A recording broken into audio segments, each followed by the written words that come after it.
T20 ലോകകപ്പിലേക്ക് Indian wicket കീപ്പർമാരുടെ റോളിൽ പരിഗണിച്ചത് ഋഷഭ് പന്തിനെയും സഞ്ജു സാംസണെയുമായിരുന്നു. എന്നാൽ ആദ്യ മത്സരം മുതൽ ഇടംകൈ താരമായ പന്തിനാണ് അവസരം ലഭിച്ചത്.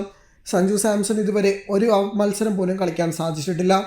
ഫൈനൽ മത്സരത്തിൽ പോലും സഞ്ജുവിന് സാധ്യത ലഭിക്കില്ലെന്ന് ഉറപ്പാണ്. ഋഷഭ് പന്തിൻ്റെ T20 കണക്കുകൾ നിരാശപ്പെടുത്തുന്നതുമാണ്. ആദ്യ മത്സരങ്ങളിലെ മികവ് പുലർത്താൻ പിന്നീടുള്ള മത്സരങ്ങളിൽ ഋഷഭിന് സാധിച്ചില്ല. സെമിയിൽ 4 റൺസാണ് ഋഷഭ് നേടിയത്. 7 മത്സരങ്ങളിൽ നിന്ന് 27 ശരാശരിയിൽ 171 റൺസ് താരം നേടി.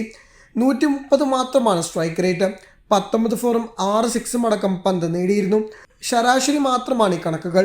എന്നാൽ സഞ്ജു സാംസനെ താഴ്ത്തിക്കെട്ടാൻ BCCI മറ്റ് പ്രവർത്തകരും ശ്രമിക്കുന്നുണ്ടെന്നുള്ള റിപ്പോർട്ടുകളാണ് ഇപ്പോൾ പുറത്തു വന്നിരിക്കുന്നത്. ഋഷഭിന്റെ അന്താരാഷ്ട്ര T20 കണക്കുകൾ നിരാശപ്പെടുത്തുന്നതാണ്.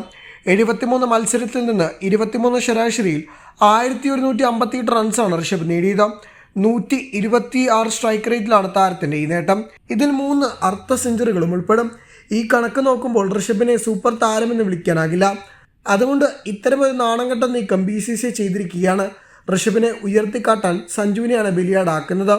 മത്സരത്തിനിടെ കാട്ടുന്ന കളിക്കണക്കുകൾ സഞ്ജു സാംസന്റെ അന്താരാഷ്ട്ര T20 കണക്കുകൾ കാട്ടുമ്പോൾ ഋഷഭ് പന്തിന്റെ അവസാന IPL കണക്കുകളാണ് കാട്ടുന്നത്.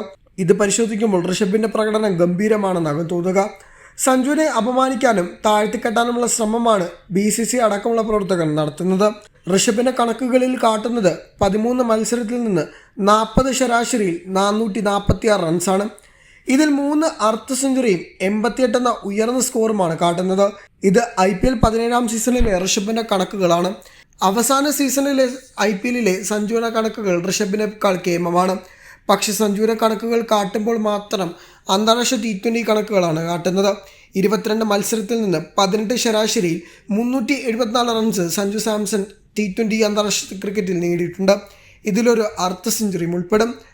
ഋഷഭിന്റെ PR വർക്കും രാഷ്ട്രീയ സ്വാധീനമാണ് അദ്ദേഹത്തെ ടീമിൽ നിലനിർത്തുന്നതെന്നാണ് ആരാധകർ പറയുന്നത്. ഋഷഭിനെ സൂപ്പർ താരമാക്കി മാറ്റി ഉയർത്തിക്കെട്ടാനുള്ള മനഃപൂർവ്വ ശ്രമമാണ് നടക്കുന്നത്. സഞ്ജു സാംസനെ ഇങ്ങനെ പിന്തുണയ്ക്കാൻ ആരുമില്ല. ഋഷഭിന് തുടർച്ചയായ അവസരം ലഭിക്കുന്നുണ്ട്. എന്നാൽ സഞ്ജു ഒരിക്കൽ ഫ്ലോപ്പായാൽ പോലും പിന്തുണയ്ക്കാൻ ആളില്ലാതെ തഴയപ്പെടുകയാണ്. ശിവം ദുബെ മോശം ഫോമായാൽ കളിച്ചിട്ട് പോലും സഞ്ജുവിന് അവസരം നൽകിയില്ല. സഞ്ജുവിനെ ടീമിലെടുത്തതോടുകൂടി ആരാധകരെ വായടപ്പിക്കാൻ BCCIക്ക് സാധിച്ചു. എന്നാൽ കളിപ്പിക്കാതെ മൂലക്കിരുത്തുന്നത് ടീമിന്റെ സന്തതിയിലെ അവസ്ഥയാണെന്ന് പതിവ് പല്ലവി ഇപ്പോൾ ആരാധകർക്ക് ദഹിക്കില്ല. മധ്യനിരയിൽ രവീന്ദ്ര ജഡേജ, അക്ഷർ പട്ടേൽ, കുൽദീപ് യാദവ്, അർഷദീപ് സിംഗ് എന്നിവരെല്ലാം ഇടംകൈയന്മാരാണ്. അതുകൊണ്ട് തന്നെ വലംകൈയനായ സഞ്ജുവിനെ മധ്യനിരയിലേക്ക് പരിഗണിക്കണമായിരുന്നു. എന്നാൽ സഞ്ജുവിനെ തഴഞ്ഞത് കൃത്യമായ രാഷ്ട്രീയം ലക്ഷ്യത്തിലേക്ക് എത്തിക്കാനാണെന്നും BCCIയുടെ രാഷ്ട്രീയത്തിൻ്റെയും ഭാഗമാണ്. അത് വ്യക്തമാകുന്നതാണിപ്പോൾ കളിക്കണക്കെന്ന് കാണുമ്പോൾ സഞ്ജുവിനെ അപമാനിച്ച ഋഷഭിനെ ഉയർത്തിക്കെട്ടാനുള്ള നീക്കവുമാണ്.